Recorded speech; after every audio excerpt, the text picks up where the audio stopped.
Next up, we have a really special session. Somebody who was an enormous inspiration for both Kate and I in setting the whole of One Young World up. Somebody who was the Secretary General of the United Nations from 1997 to 2006. Somebody who was awarded the Nobel Peace Prize for his work in creating a better organized and more peaceful world. He's been the most amazing supporter for us. He was there in 2010 in London. He was in Pittsburgh. He was in Johannesburg last year. He's back yet again to support us and to share his amazing wisdom. He's my personal hero. He's the world's greatest statesman, in my opinion. Please welcome back Kofi Annan.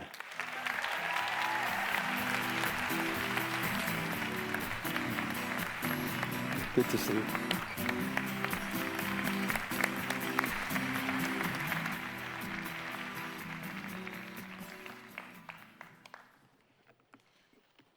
Good morning.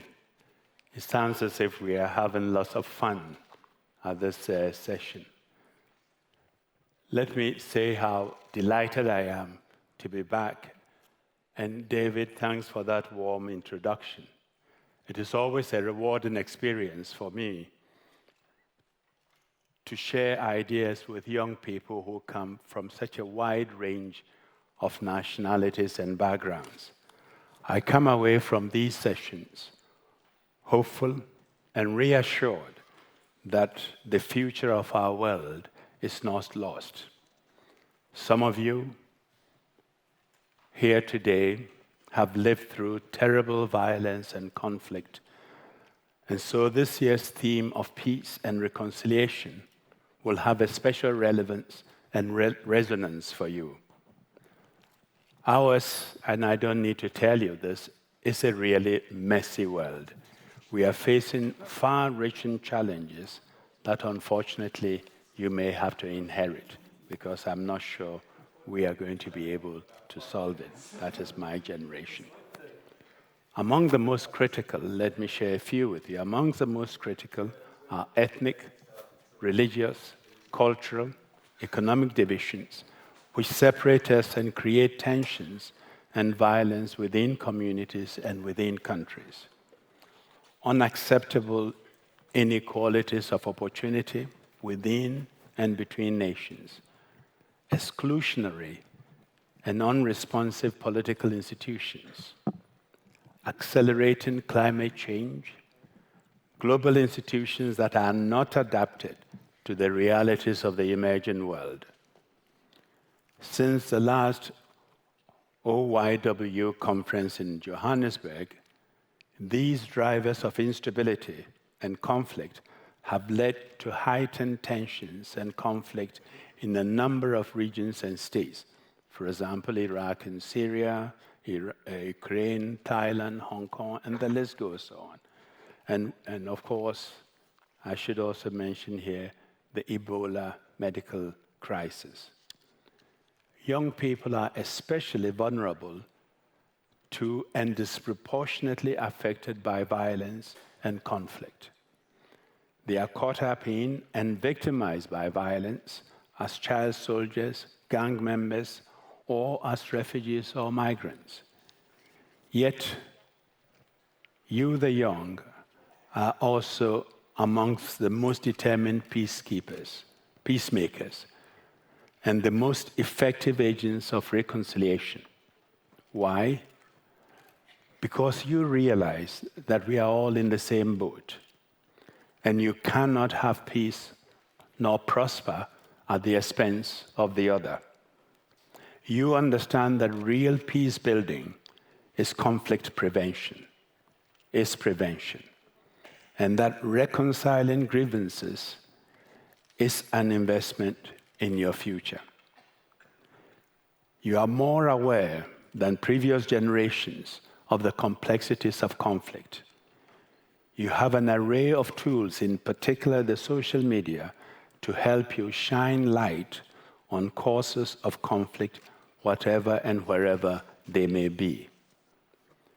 You understand that genuine peace is the sum of many small actions by many individual people all across the globe, and each of us sometimes have our little bit to do. As the first truly global generations, truly global citizens, you know better than anyone that cultural, religious, and ethnic diversity can be a source of strength, not only a source of division. You should follow the work of the Global Center for Pluralism based in Ottawa, Canada, which reinforces this point.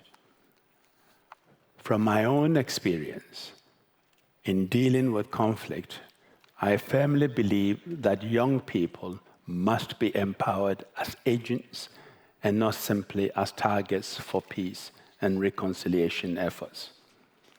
I understand that you will now be going into groups to discuss in more depth these issues.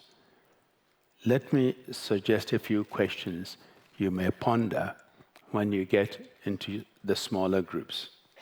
The first question is, how can we ensure that young people are better represented and active in political life in general and peace processes in particular? Second, how can young people help create an understanding that peace and justice are two sides of the same coin?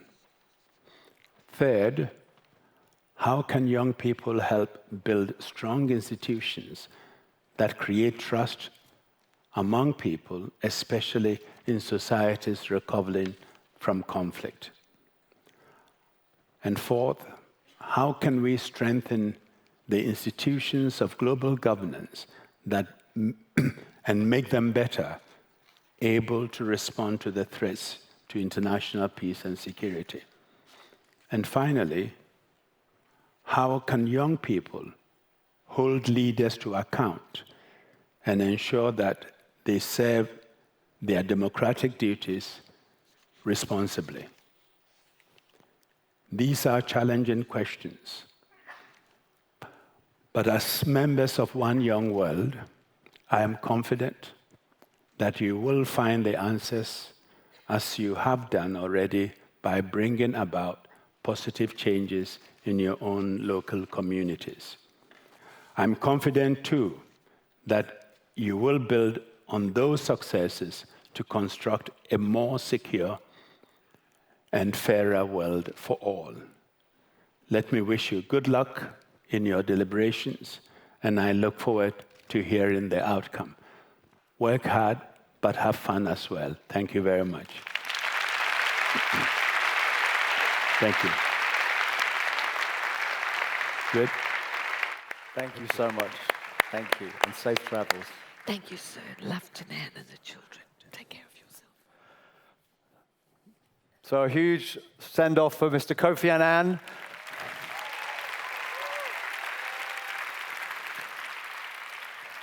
An inspiration to the world, an inspiration to young people, and an unbelievable inspiration to us all at One Young World. And someone who, again, has moved his travel schedule around. He has to get off and get on a plane to New York, but it's so amazing to have him back with us every year.